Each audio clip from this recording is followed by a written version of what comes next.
Hey YouTube, what's up? This is Romedawg. Most of the people will have their eyes glued in front of the TV for the rest of the hours to follow after the election to see who will be our next president.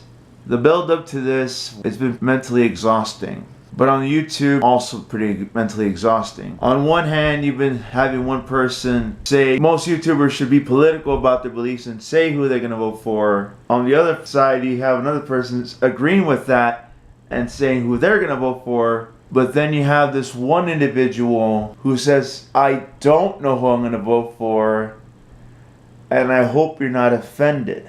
Which is what leads me to this talk about election day. I'm sure a lot of people are feeling a little bit scared to vote. Perhaps to a point of not even wanting to vote. And that is their right. The hype video seems like a horror flick gone anxiety driven. Still, as most people say, it is your American duty to do so. And why it is because your voice counts. Because if you truly want to make a difference in this world, by casting a vote, by casting a ballot every single year, it does make a difference. If you want to stand up for something or stand against something, then casting that vote does matter. But I don't agree with either candidate. I don't agree with what they've done or what they did. When I think about that, I think about the great Bruce Lee, who said to one of his pupils in a movie, don't think, feel. If you can feel inside a candidate, look deep within that candidate, done the research on this person, and wholeheartedly believe that that's the one for you, then choose that person. But as Rush said, if you choose not to decide, you still have made a choice. You can always choose for free will. As an individual, you have that right. But what does that say to that younger generation before you? That every year, if you don't agree with somebody, there's always next year, there's always next year. It doesn't seem like the kind of message I want to send to somebody that I know. If you really want to make an impact, you should let your voice be heard. And the only way to do that is by making a change, by voting.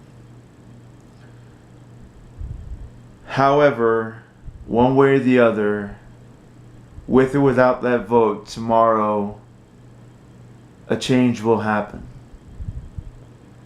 And my message is, whatever happens, guys,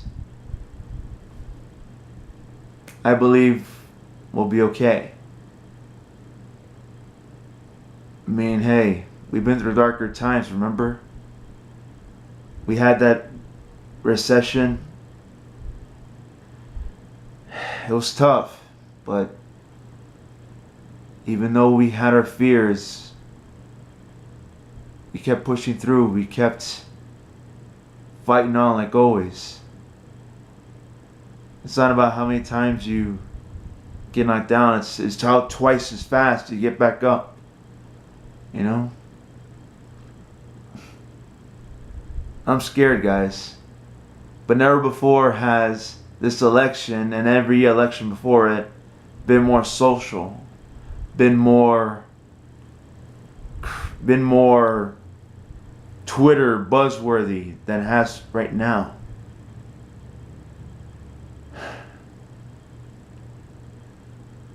The Cubs win the World Series the first time in 108 years. The Raiders beat the Broncos and go 7-2. As Phil Collins once said, I can feel it coming in the air tonight. There is a change in the air, guys. And tomorrow there will be change. Hold on. Hold on. Peace out.